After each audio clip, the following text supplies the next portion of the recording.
Good day, and welcome to the Flightline lesson on VFR clearances. This lesson will cover how to form VFR clearances, but builds off the lesson on IFR clearances, so if you haven't finished that lesson, please learn about IFR clearances first.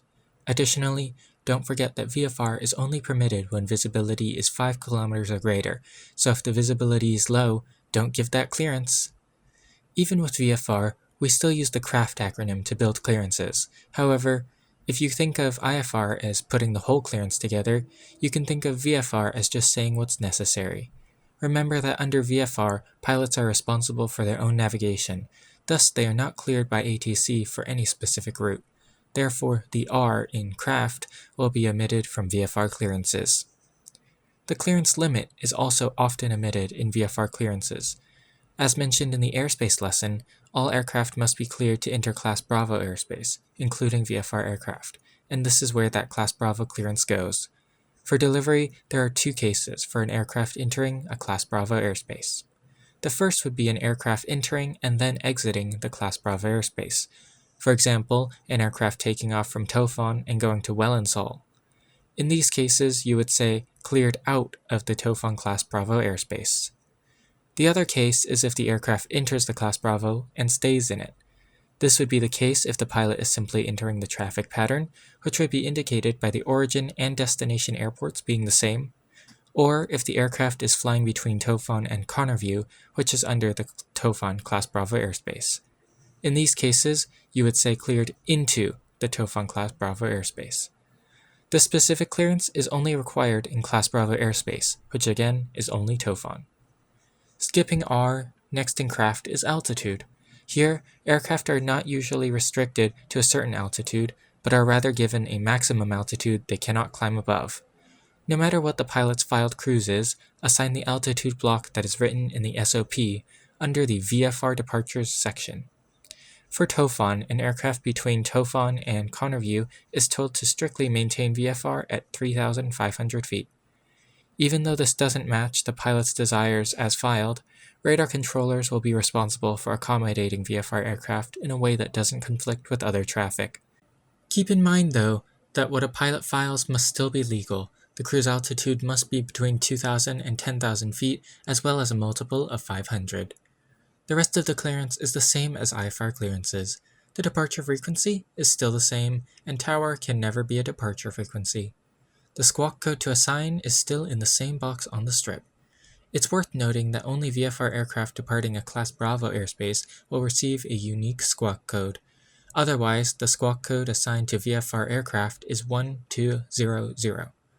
Since this is the universal VFR squawk code, it is also acceptable to say squawk VFR to these aircraft. VFR clearances are much shorter than IFR ones, since you're just assembling the bare necessary information. The full clearance would read, Seaborne 1, cleared into the Tofan Class Bravo airspace, maintain VFR at 3,500 feet, departure frequency 126.825, squawk 6371.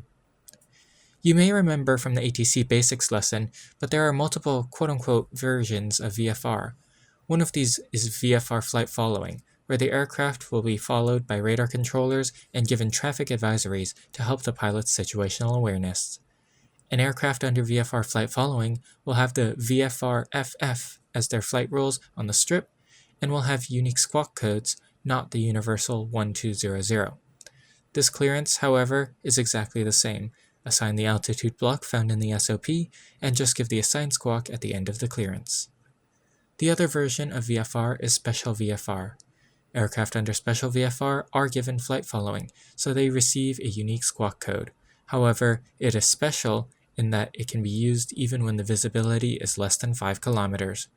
These flights will require more attention from ATC since it's under bad visibility, but the pilot still has discretion for navigation. In terms of the clearance, the only change is that the word special is inserted into the altitude portion of the clearance. If a Class Bravo clearance is necessary, it would still be included. Let's look at an example of this. In this scenario, the visibility is less than 5 kilometers, so VFR is not an option. The pilot would be informed of this, as well as given their potential alternatives, which are IFR or Special VFR. Once the pilot makes their choice, they must update their flight plan so that the new flight rules are reflected on the strip and an appropriate squawk is assigned. From there, when the pilot is ready to copy, give the clearance and it's all done. This is the same as IFR, but make sure that the clearances are read back correctly, and once they are, hand them off to whoever is responsible for ground. Don't forget to hand off the strip too. This is the final of the lessons before the clearance delivery exam. As you can see, all of the knowledge from previous lessons culminates in these clearances, and your knowledge will surely continue to grow. All the slides are available in asynchronous resources, so please make sure to review them.